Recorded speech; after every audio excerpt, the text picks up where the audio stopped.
reason why updates matter, and this is the scarier one, is because software vulnerabilities are the new oil spills. So you have to update your software constantly because that's how you patch zero-day exploits and other problems in the software. And it's not even the code you write necessarily that's the problem. It's libraries which you depend upon which have known vulnerabilities inside of them. So if you're not constantly updating your software, if you're not applying the latest security patches, then you're putting your company and your end users at risk of having their data stolen or having all sorts of different problems that can arise from having outdated software on your phone. So I think a good analogy for all this, for how software updates actually happen in the real world, is stopping distance on cars. And there's two separate actions which you take when you want to slow down or you want to stop a car, right? So the first thing is realizing that there's a obstruction. So you see, like, a truck stopped in front of you, or there's an accident, or there's a big hole in the road. Not that I've seen any of those on the roads here. I think we have very good roads in India, right? The next thing is braking distance, right? So you have to physically slow down. The first one, thinking distance, is a conceptual thing. That's neurons firing. Braking distance is a physical thing. And the faster you go, you have somewhat, linear. You can think at the same speed. So obviously, as you go faster, there's less thinking time. But mechanically, your car actually gets much, much worse at slowing down the faster you go. So the ratio of thinking distance and stopping distance, you add those up, you get your thinking and braking distance. You add those up, and you get your stopping distance. And this is very analogous to what it takes to get a security vulnerability fixed. So the three steps are: first, you identify, yes, I have a security vulnerability. There's a problem. The next thing you do is you say, okay, we're gonna fix this security vulnerability. Maybe there's a patch available. Maybe it's a bug in the code we need to fix. Maybe it's a new exploit we have to find a way to work around.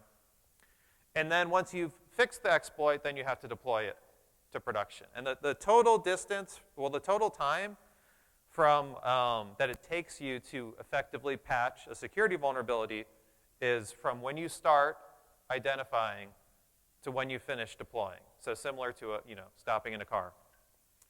And let's look at some examples of this in practice.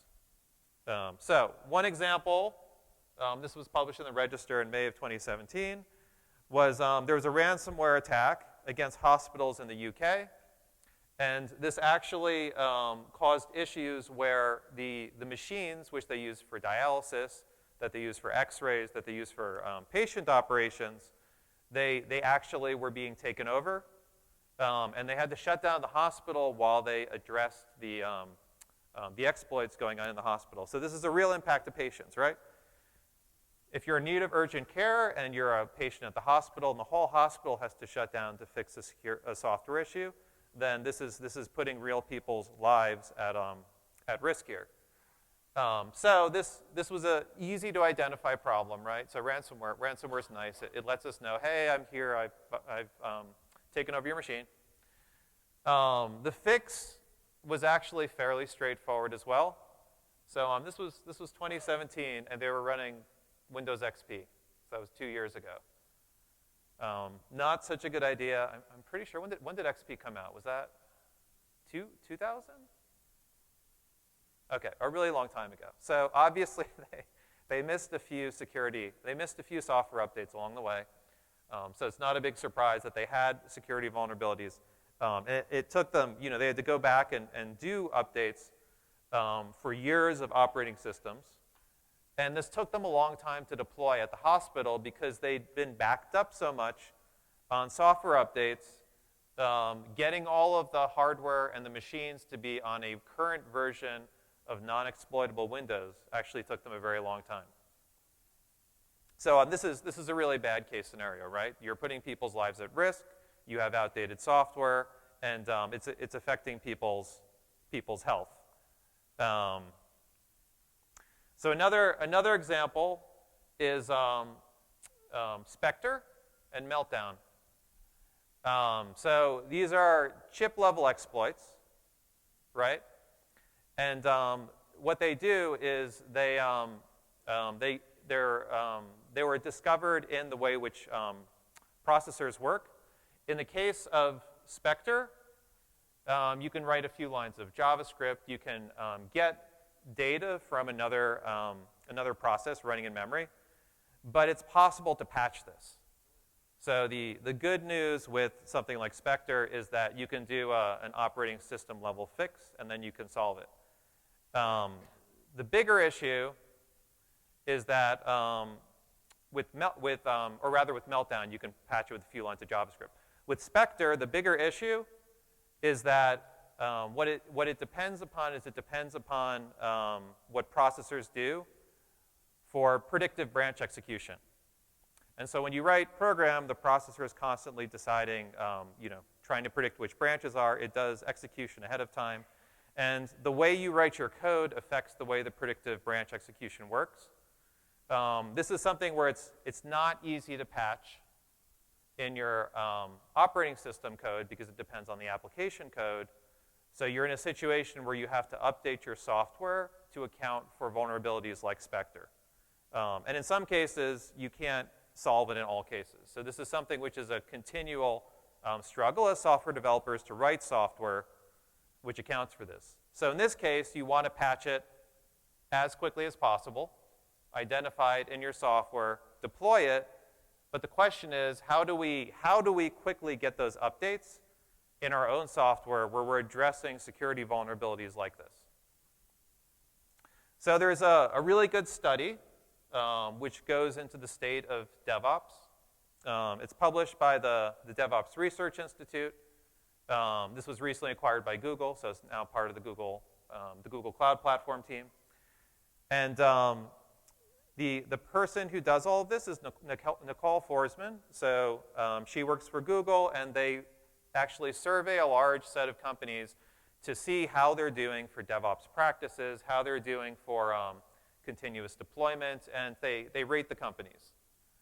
So it's a great resource to see how other companies are doing in their journey to doing continuous updates, to doing DevOps. And they group these companies into 4 main categories. So you have your low performers. Hopefully you guys are not in that category.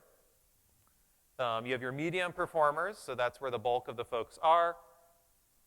Your high performers, and then your elite performers. And I think we all strive to be the elite performers of the world who are doing continuous updates.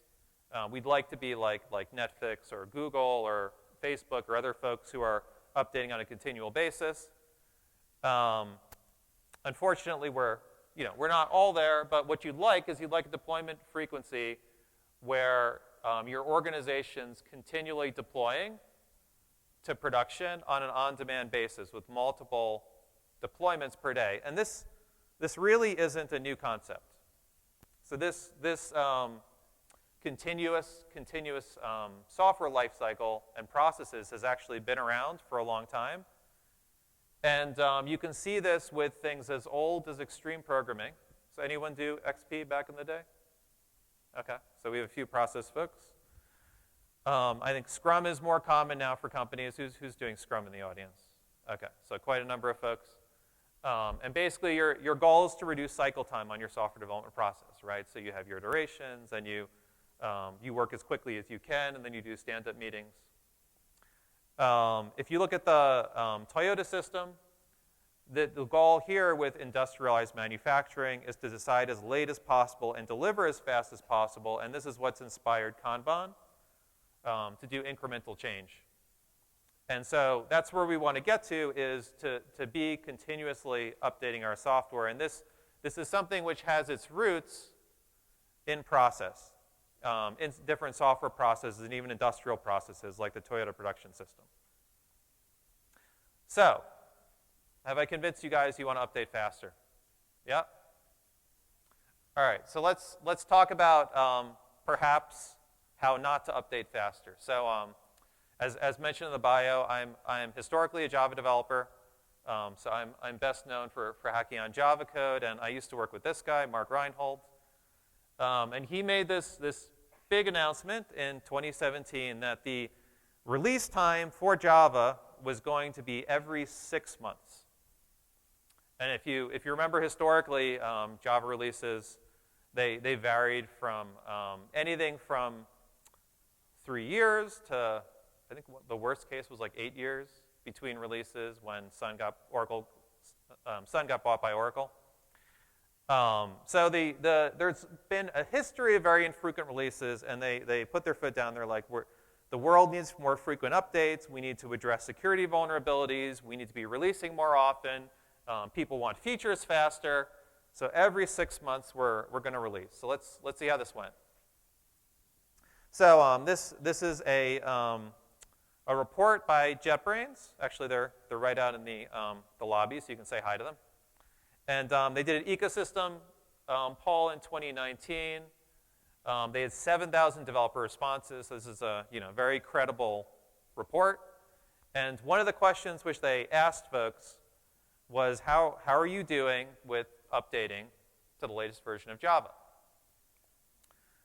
So here we have it. We have 22% on the latest release, Java 11, 13 on Java 10, 14 on Java 9, 83% on Java 8.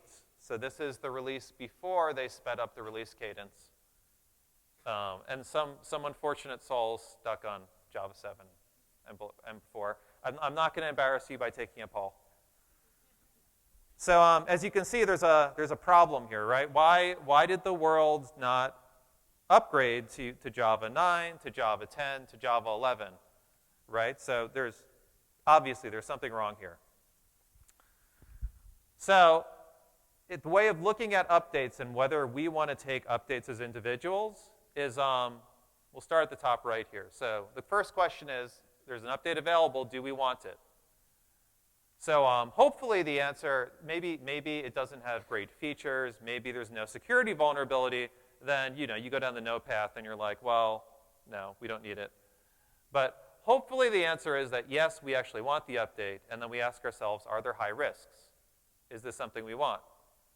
And if there are high risks, then we're going to go right down here and we're going to say no. Well, no should not go there. Or we're going to say yes, if we trust the update. If we trust the update, then we'll update it. Oh yeah, so if there are high risks, no, we'll update. If we trust the update, no. And the final box is what if we don't trust the update? And so this was the challenge with, if you looked at the Java releases. So basically, they went to a cadence where it was every 6 months. And then the question is, do you want it? So large features like lambdas, you definitely want. That was what Java 8 had. Small features like maybe a module system or maybe some little language features, you might not want as much. And when you get over here, do you trust the update? That's another question, because you again have to trust who it's coming from. And the question is, why would we want to update? So I think a good way of looking at trust in the software industry is this is exactly the reason why we probably don't always trust software companies' processes, right? If you don't trust somebody's process, how they build software, then you're not likely to actually want to take an update from them. So how many of you have conversations like this with your QA department? Okay. Hopefully that was a joke response. But so another challenge is the symptoms of complexity that naturally come into systems. So if you look back in 2000, a lot of our complexity came from, for example, agile development. We're releasing more often. Then we started doing continuous integration and continuous delivery. So this meant that you had a continuous stream of updates. So you're getting even more complexity. Then we started treating infrastructure as code with cloud-native software. We have smaller work units with microservices. We got into Docker, where we're actually shipping micro patches to our environments. Serverless, where now everything is a little function. And finally, IoT, where the entire world is full of devices. So the more complexity we have in the software, the less we can trust updates, right? The software is more complex, it's more likely to break something. And this is one of the challenges of trusting a lot of updates is complexity. The second problem is data. So this shows the exponential growth of data by Seagate. They're a storage company. Of course, they give you high numbers if you believe them. But their prediction is that we're going to get to 175 zettabytes by the year 2025 of data. So a zettabyte is, well, it's a big number, but does everyone know what a petabyte is? Petabyte? Okay, a few people know. Exabytes? Okay, that's 1,000 times larger. And zettabytes are 1,000 times larger than a petabyte, so, or an exabyte. So you get the idea, like zettabytes are pretty big. And when you have this much data, the challenge is that now in your system, there's additional complexity when you make updates, and it's harder to determine and test everything at scale. So in a large system, you'd ideally want to test with production-like data. Nobody can put a zettabyte into a production system or a test system to exactly match production. So what you instead need to do is you instead need to do tests that are like production that give you some level of certainty. And so as an anecdote, have you guys ever heard of empty envelopes from China? So basically, what people get sent on a regular basis is they get sent envelopes that are often empty. Sometimes they contain something small, like a piece of string or a button. Maybe they have a little tag inside of it. And this is happening to a lot of people. And the question is, why are you getting sent these little packages from China? What did you do wrong? Maybe it's like you upset the Chinese government, and they're like sending you some sort of package, or they're testing the U.S. mail system. So this actually is a trending hashtag. You can find it on Facebook. And basically what Alibaba and Chinese vendors are doing, so if you order things from China, what they're doing is they're testing the delivery pipeline. So by sending fake packages out, they're testing to make sure that they have the ability to send packages on a timely basis, they're arriving on time, and they're doing quality control on their system. Because in a physical system with shipping packages, it's impossible to fully test sending packages to all your customers until the real thing happens, and that's too late. So you want to make sure that all of your software systems which support delivering packages are working well. So back to how do we do updates? All right, so just going back through, so an update's available. Do we want it? Hopefully the answer is yes. Are there any high risks? Hopefully the answer is no. We can do updates, but if it is, then we ask ourselves, do we trust the update? If we trust the update, we'll update, but if we don't trust the update, the question is, can we verify the update ourselves? So getting back to the Java example, when you want to test your large Java production application against the latest Java release, like when Java 9 came out, you probably have acceptance tests and different test suites, which may not all be automated and may take months and months to run. Maybe it takes you 6 months to verify the update. If after the 6 months are done, if there's a new Java release out, because it's a 6-month release cadence, you're in trouble. And so this is the basic problem here. If the updates are too time-consuming to verify, then you'll never take updates because it's too slow. So you need to solve this problem about how you do the verification in order to effectively take updates. And so if your plate's already full with new features, so maybe you have a nice full plate like this, the other question is, do we even want new features? And so what you're weighing against is we have features that we want. We have acceptance tests which take a very long time to run. And which one is the worst of the two evils? Are we going to take the cost and get an update and take the time to verify it? Or are we going to let go of features and not take on new features because it's too time intensive to verify? And so what we'd like to look at for ways of solving this problem is look to the industry for examples of people who have solved this problem in creative ways, basically cheating this equation. And there are some good examples of companies which already do this. They cheat the system, and they effectively force us to take updates. So going back to the picture, so you have an update available. Do you want it? So no one asks you. We just do an auto update. Are there any high risks? No. We're just going to automatically push the update. And there's a bunch of things which already do this today. Nothing mission critical, but, for example, your browser. How many folks know what version of web browser they're running on their desktop? So Firefox already broke this for us, and Chrome does the same thing. They update so frequently with security fixes and patches. The number gets so high, it's like now I'm on Firefox version 432. Who cares? You can't even remember what number you're on. Twitter in your browser is another example. Does anyone know what version of Twitter they use in their browser? You can't because it's a web application, so it's not even knowable, but they're constantly updating it for you on your behalf, so the updates are automatic. On the smartphone, it's possible to know the version, but I'm pretty willing to guess nobody really does. But your smartphone OS is possibly another question. Does anyone know what version of OS they're running on their smartphone? Okay, so quite a number of hands went up, and the reason why you know that is because it doesn't fit this criteria. So there are high risks, right? If Twitter goes down, if Twitter stops working, then you can't tweet about how awesome this presentation was, but you're fine. Like you're going to still get calls from your kids if you need to pick up your kids at school, or your wife has a problem, you're good. If your smartphone stops working, suddenly your life support's gone. You can't actually function anymore, as we all know.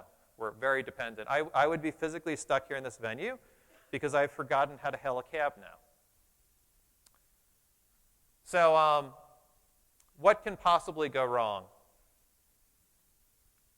So one example of what can possibly go wrong when you have critical things which are auto-updating is this. So OnHub is a router sold by Google now. And basically what it does is it does self-updates. So it's cool, right? You have a router in your house. It automatically does new feature and firmware. It patches for security issues. You're constantly getting new features on your router. Like, great idea, right? And so this was all great until Google had a little outage where they accidentally pushed a release to the routers which reverted them back to default firmware. So if you can imagine, you're here at the conference. You get a call from, well, I guess your phone might still work if they don't have a smartphone or they have cell connections. You get a call from your wife, and she says, oh, well, the kids, the lights are off in the house. Nothing's working. And you might be saying, like, why are the lights off? Well, the kids keep shouting, Alexa, turn on the lights. We've all forgotten how to use physical light switches too now, right? And what actually happened is your hub got reset by a Google firmware update, and Google sent an email out to subscribers of OnHub. You're not going to get that email. They wanted to push a fix as well. They can't push a fix. You're not connected to the internet. You're done.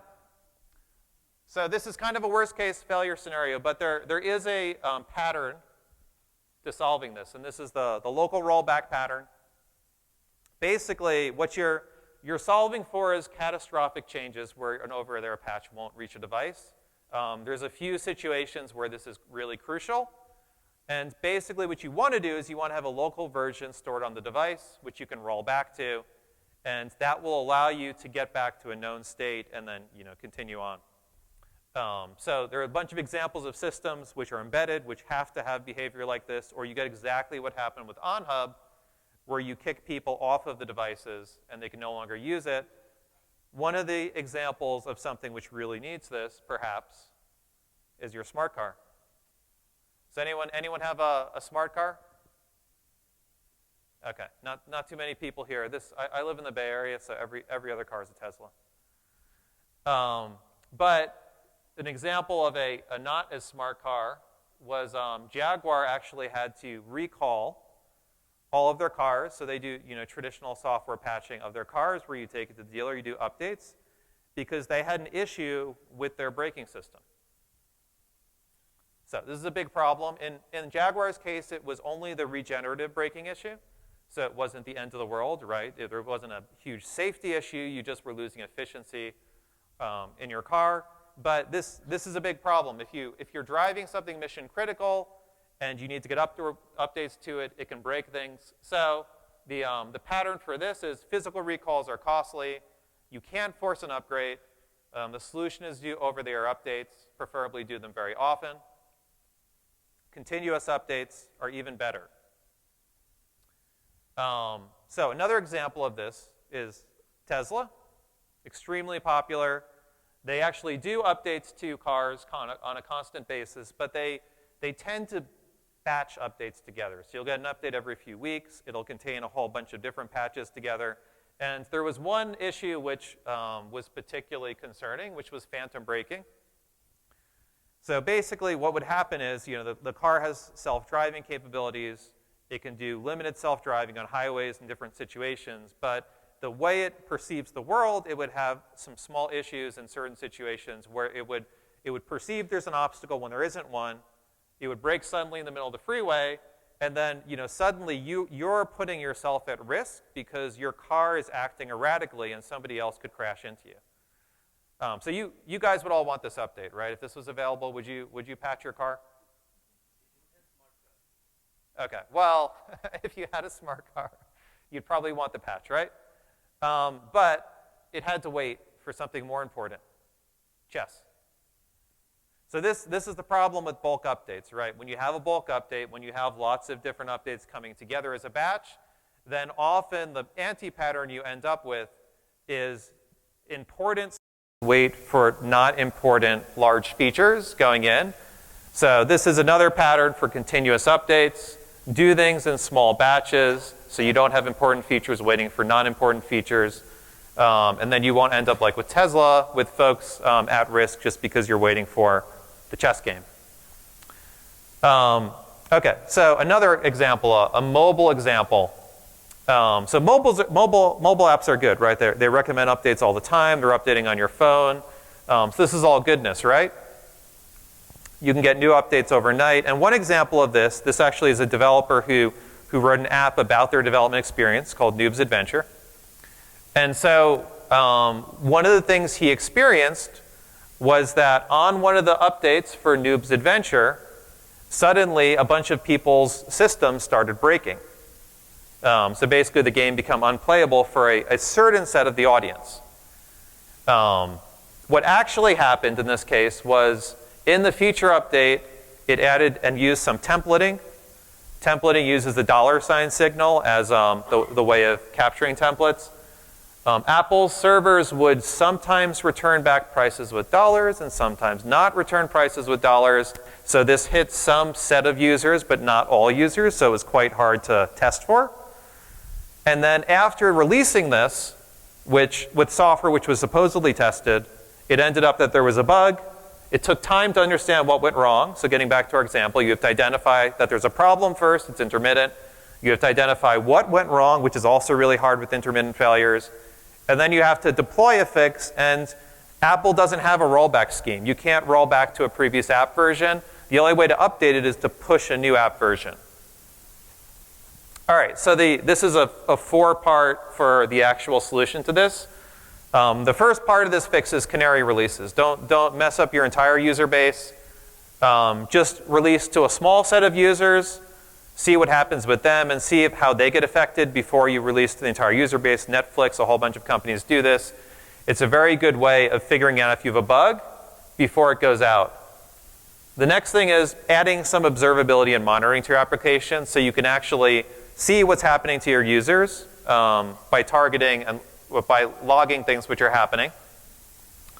And then implement some sort of rollback mechanism, right? So fixes might take a while, so you want some way to roll back without delay. In the case of app stores, as I mentioned, there's no rollback mechanism. So there's another mechanism you can use to deploy things and then pull them back quickly, which is feature flags. So you embed both features in the application, put them in a flag, you can switch the flag back to roll back the behavior to the previous application's version. In the next version, if everything goes well, you remove the code which is no longer needed for rollback purposes. Okay, so how many folks are in IoT, automotive, mobile industries?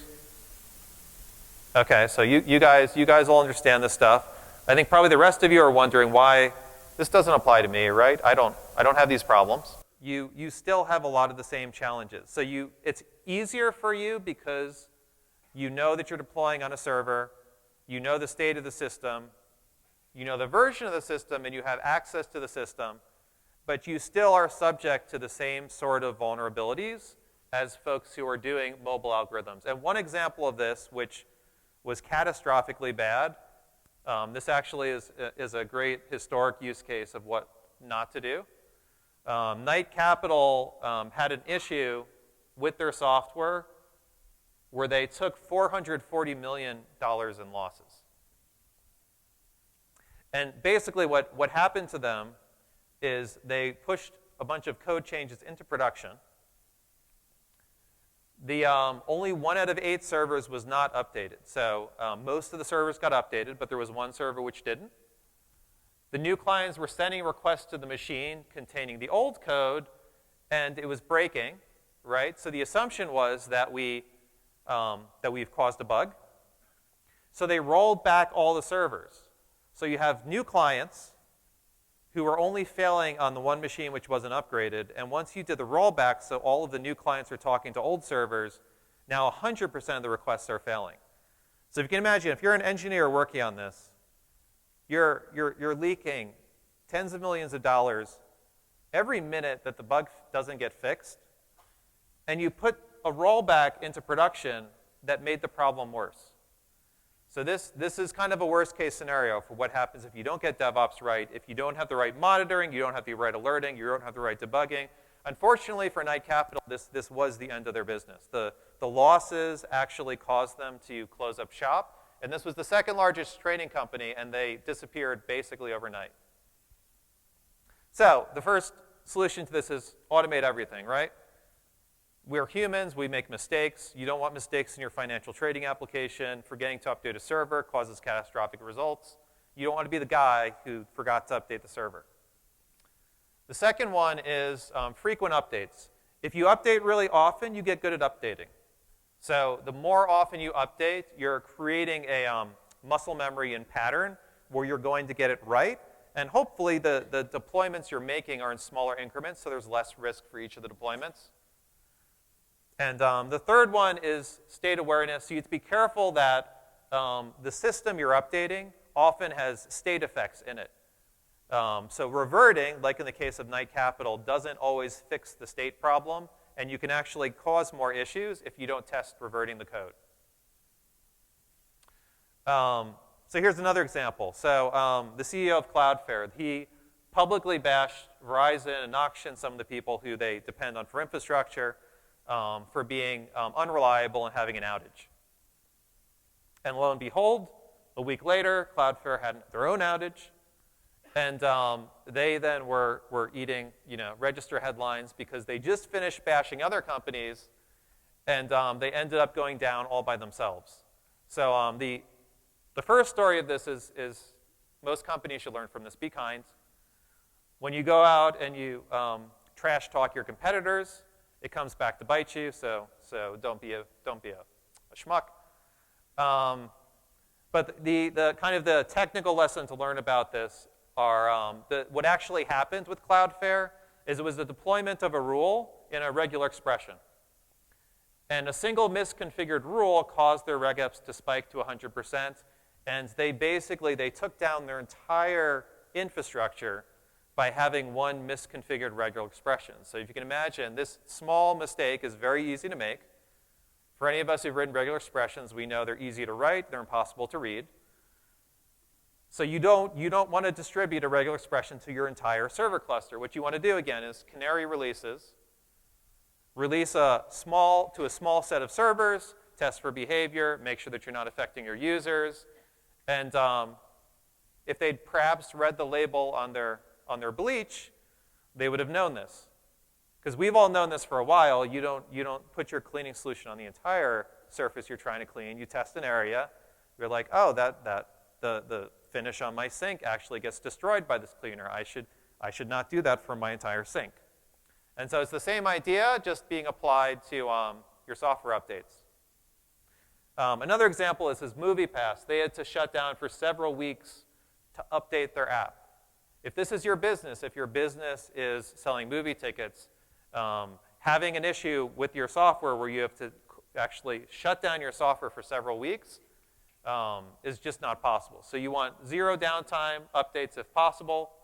If you shut down your application, you're going to lose users, even for a few minutes in the modern world. Do continuous updates. And here are some of the patterns which you can learn from. So do frequent updates, do automatic updates, make sure you test your updates, canary releases to production, be careful of state-aware interactions in your system, put monitoring and observability in, and the extra credit item, if you're really good, is local rollbacks. So this is optional, but if you have a system which requires local rollbacks, it can be great. Often the cost of implementing rollbacks and getting them right outweighs the benefit for a lot of systems. So back to our picture. So an update's available. Do we want it? Great. Auto update. Are there high risks? Hopefully not. Do we trust the update? After we've talked this through, we can now make sure that we have our DevOps processes and our systems in place. So we actually trust the updates. Here's a quote from the Liquid Software book. Our goal is to transition from bulk and rare software updates to extremely tiny and extremely frequent software updates, so tiny and so frequent that they provide an illusion of software flowing from development to the update target. So this is the ideal. You could read more about it in the Liquid Software book, which is written by the founders of JFrog, Yoav Landman, Fred Simon, and also our head of developer advocacy, Baruch Sedigersky. And hopefully now you're convinced that you probably fall somewhere in the 90% of folks who need software updates, need Liquid Software. Perhaps there's some cases which fall in the 10%, right? Does anyone want the software updated on their plane while they're flying? Okay, no takers? Now, what if I told you there was a hacker on the plane who is going to exploit the software on your airplane if it didn't get updated? Would you perhaps be more willing to take the update? Perhaps. Okay. So thank you guys very much. I hope you enjoyed the presentation. You can find, oh, go ahead. You can find out more about what we do at JFrog at the booth outside, and I'll also be happy to take questions in the booth. So just find me at the JFrog booth. So thank you.